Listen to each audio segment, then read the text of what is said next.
Hello और स्वागत है इस खास विश्लेषण में। आज हम स्रोत सामग्री से लिए गए इतिहास के एक ऐसे चैप्टर को डिकोड करने वाले हैं जो सच में रोंगटे खड़े कर देने वाला है। ये सिर्फ कोई पुरानी ऐतिहासिक घटना नहीं है, बल्कि लीडरशिप, जिद और कभी हार ना मानने वाले एटीट्यूड का एक अल्टीमेट मास्टर क्लास है। तो चलिए, बिना किसी देरी के सीधे चमकौर के युद्ध के इस अकल्पनीय सफर में डुबकी लगाते हैं। जरा इमेजिन कीजिए, अगर अचानक से किसी को 50 लोग घेर लें तो क्या होगा? शायद पसीना छूट जाए, राइट? अब इसी नंबर को बढ़ाकर 100 कर देते हैं, या फिर 1000, या सोचिए पूरे 10,000 हथियारबंद विरोधी सामने खड़े हों। ऐसे में एक आम इंसान का क्या रिएक्शन होगा? जाहिर सी बात है, घबराहट होगी, और ज्यादातर लोग तो बिना लड़े ही घुटने टेक देंगे। और यकीन मानिए, इसी भयंकर दबाव को समझना आज की इस कहानी का सबसे जरूरी हिस्सा है। और इसी से जुड़ा है हमारा पहला हिस्सा, जिसे हम दी अल्टीमेट सेटबैक या सबसे बड़ी चुनौती कह सकते हैं। सोर्स मटेरियल के हिसाब से ये सिचुएशन कितनी ज़्यादा इंटेंस थी, इसका अंदाज़ा लगाना भी मुश्किल है। औरंगज़ेब ने अपने कमांडर वज़ीर खान को बस एक ही टारगेट दिया था, किसी भी कीमत पर श्री गुरु गोबिंद सिंह जी को पकड़ना। एक विशाल मुग़ल सेना उनके पीछे हाथ धोकर पड़ गई थी। ये पीछा दिल्ली से शुरू हुआ, फिर लाहौर, कश्मीर और आखिरकार चमकौर साहिब तक जा पहुंचा। महीनों तक लगातार चलने वाली इस घेराबंदी में किसी का भी मनोबल टूट सकता था। अब आते हैं दूसरे हिस्से पर, 40 बनाम 10 लाख का वह अकल्पनीय स्टैंड ऑफ। इन दोनों सेनाओं के साइज में जो अंतर था ना, उसे सुनकर शायद एक पल के लिए भरोसा ही ना हो।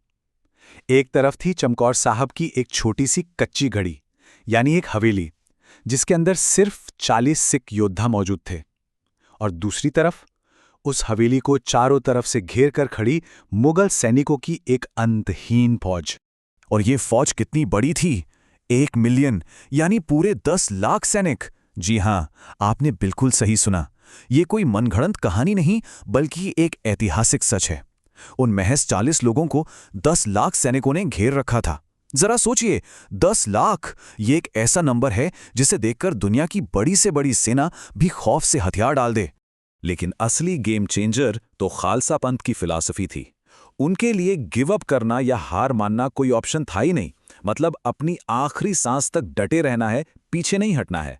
और बाहर खड़ी उस 10 लाख की सेना ने यही सबसे बड़ी रणनीतिक भूल कर दी थी। उन्होंने मुट्ठी भर लोगों के इस फौलादी इरादे को बहुत हल्के में ले लिया। हमारे सोर्स ने इस न झुकने वाले माइंडसेट को आज के समय के लिए एक बहुत ही कमाल के कोट में पिरोया है। जब आपको कोई सेटबैक मिले तो हार के मत बैठिए, बल्कि बाउंस बैक करने के लिए, यानी दोगुनी ताकत से वापस आने के लिए बस एक कदम पीछे लीजिए। सच कहूं तो ये सिर्फ एक मोटिवेशनल लाइन नहीं है, बल्कि बुरे से बुरे वक्त को हैंडल करने का एक प्रैक्टिकल मंत्र है। और यही हमें ले जाता है तीसरे हिस्से की तरफ, विश्वास की ताकत। इतिहास के पन्नों में दर्ज ये कथन बहुत कुछ कहता है। चिड़िया दे नाल बाज लड़ावा, 1.25 लाख नाल एक लड़ावा, ता गोबिंद सिंह नाम के हावा। इन शब्दों में वो जादू था जिसने उन 40 योद्धाओं के अंदर एक ऐसी आग भर दी जो 10 लाख की सेना पर भारी पड़ने वाली थी। ये एक ऐसे माइंड ब्लोइंग कॉन्फिडेंस की झलक है जो असंभव के सामने बिना पलक झपकाए खड़े रहने के लिए चाहिए होता है। सोर्स इस पूरी ऐतिहासिक बहादुरी को एक बहुत ही सिंपल लेकिन पावरफुल साइकोलॉजिकल फ्रेमवर्क में बदल देता है। इसमें 3 स्टेप्स हैं। स्टेप 1, कंसीव, यानी सबसे पहले किसी चीज को सोचना या उसकी कल्पना करना। स्टेप 2, बिलीव, उस सोची हुई बात पर 100% अटल विश्वास करना। और फाइनली स्टेप 3, अचीव, यानी उसे हासिल कर लेना। किसी भी पहाड़ जैसी चुनौती को तोड़ने का बस यही एक अचूक तरीका है। अब सवाल ये उठता है कि ये अटूट बिलीव आया कहां से? एक सच्चे लीडर की तरह गुरु गोबिंद सिंह जी ने उन 40 योद्धाओं को अपने ही बच्चों की तरह माना। बात सिर्फ कहने की नहीं थी, उन्होंने अपने खुद के सगे बेटों को भी उसी जंग में उन योद्धाओं के कंधे से कंधा मिलाकर लड़ने के लिए भेज दिया था।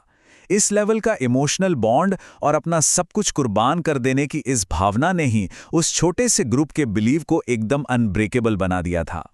तो चलिए अब चौथे हिस्से पर नजर डालते हैं। इस अकल्पनीय लड़ाई का ऐतिहासिक परिणाम क्या रहा? इनकी युद्ध की रणनीति सच में जीनियस थी। उन 40 सिखों ने एक साथ हमला करने की गलती नहीं की। इसके बजाय उन्होंने 5 और 8 के छोटे छोटे जत्थों में बाहर निकलकर ऐसे भयंकर और फोकस्ड हमले किए कि पूरी 10 लाख की मुगल सेना बुरी तरह से बौखला गई। उन्होंने दुश्मन के बड़े बड़े जनरलों को ढेर कर दिया और इस पूरी टैक्टिक का अल्टीमेट गोल था गुरु गोबिंद सिंह जी को वहां से सुरक्षित बाहर निकालना, जिसमें वे 100% सफल भी रहे। और इस छोटी सी टीम का इम्पैक्ट क्या रहा? 1,25,000। सोर्स के मुताबिक उन मुट्ठी भर 40 योद्धाओं ने इतना भयंकर युद्ध किया कि उन्होंने अकेले ही दुश्मन सेना के 1.25 सैनिकों को धूल चटा दी। सीरियसली, ये फैक्ट सुनकर ही दिमाग चकरा जाता है कि आखिर ये पॉसिबल कैसे हुआ। तो कुल मिला के उस विशाल सेना के हाथ सिर्फ और सिर्फ नाकामी लगी। औरंगजेब, जिसे अपनी 10 लाख की सेना के साथ अजेय होने का पूरा घमंड था, उसे एक बहुत बड़ा साइकोलॉजिकल झटका लगा।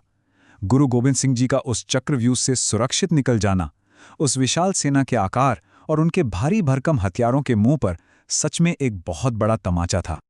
अब आते हैं इस चर्चा के 5वें और आखिरी हिस्से पर। आज के मॉडर्न माइंडसेट के लिए इससे क्या सीख मिलती है? यहाँ टेकअवे बिल्कुल क्लियर है। जिंदगी की सबसे बड़ी प्रॉब्लम ये नहीं है कि हम बड़े काम नहीं कर सकते, बिल्कुल नहीं। सबसे बड़ी प्रॉब्लम तो ये है कि इंसान बड़ा सोच ही नहीं पाता। रिसोर्सेज या पैसों की कमी कभी भी महानता के रास्ते में असली रुकावट नहीं होती, बल्कि विशाल और साहसी सोच की कमी हमें आगे बढ़ने से रोकती है। इस विश्लेषण को खत्म करते हुए सोर्स मटेरियल का एक गहरा विचार छोड़कर जा रहा हूं। जरा सोचिए, अगर सिर्फ 40 लोग 10 लाख लोगों से लड़ने के बारे में कंसीव कर सकते हैं, उसकी कल्पना करके उस पर विश्वास कर सकते हैं, तो हमारी अपनी एम्बिशन या महत्वाकांक्षाओं को कौन रोक रहा है? क्या जिंदगी में असली फेलियर सिर्फ असंभव की कल्पना ना कर पाना ही है? इस पर जरूर विचार कीजिएगा। आज के इस विश्लेषण से जुड़ने के लिए बहुत बहुत धन्यवाद।